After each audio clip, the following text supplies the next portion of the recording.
A raise might seem like the holy grail in today's world, but if you've been putting in the hours and hard work, it's not impossible. Stay tuned for some expert advice on how to prepare to ask for one and seal the deal. Check before you ask. Could it be you're being paid the going rate already? Check market rates for similar roles in comparable companies. How competitive is your current rate of pay and how realistic are your expectations, says Alan Andrews of KISS Finance.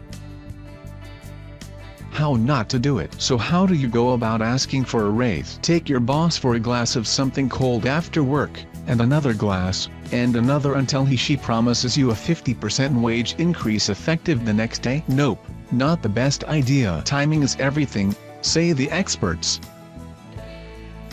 Work those numbers. If you decide to go ahead, make sure you've done your homework. Experts are unanimous on this. If your boss is open to the idea of discussing it, then you need to have your numbers ready to pitch. John Lees, careers expert and author of How to Get a Job You Love, says, consult recruiters and colleagues to find out the pay range for your job. Then pin down the skills you need to claim the top 10% of that pay range. Remember that it's probably more expensive for your employer to replace you than to give you a small pay rise.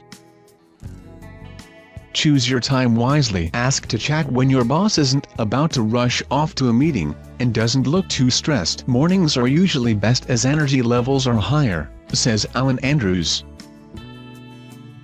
Set out your intentions in advance. Asking for time with your manager and then springing it on them that the meeting's about your salary puts them on the spot. Not ideal when you want to talk cash. Instead, clarify that the meeting's about money. When you ask for a meeting, don't talk vaguely about prospects. Be clear that you want to talk about your contribution to the organization, says John Lees. Be in business mode. Think of asking for a raise like a business proposal, says lawyer Karen Holden, who set up her own firm after negative experiences at work. Why do you deserve it? How will the company benefit from this, and what will you be doing extra to justify this expense? She says.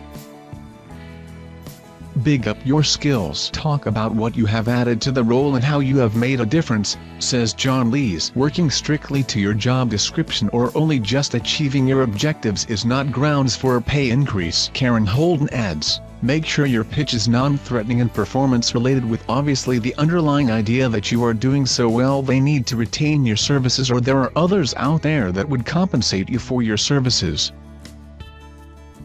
Don't make it personal. Your employer doesn't need to know why you might need money, just that you deserve more. John Lee says, don't be tempted to talk about what you need financially, or about your financial commitments. Talk about the value you add. Spell out your offer first, and then back off. Find out what your employer is prepared to put on the table. Even if your employer asks, what did you have in mind? It's worth at least one attempt to find out what might be possible.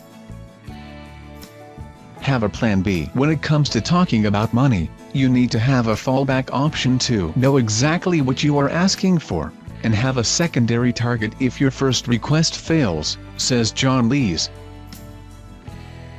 Aim high. Don't believe that the first offer, particularly if it's made quickly, is the last word, says John Lees. Relate your proposed total salary in monthly terms to the annual bottom line contribution of the job, and be aware of how much it will cost to replace you. Remember that budgets are tight is just a negotiating strategy.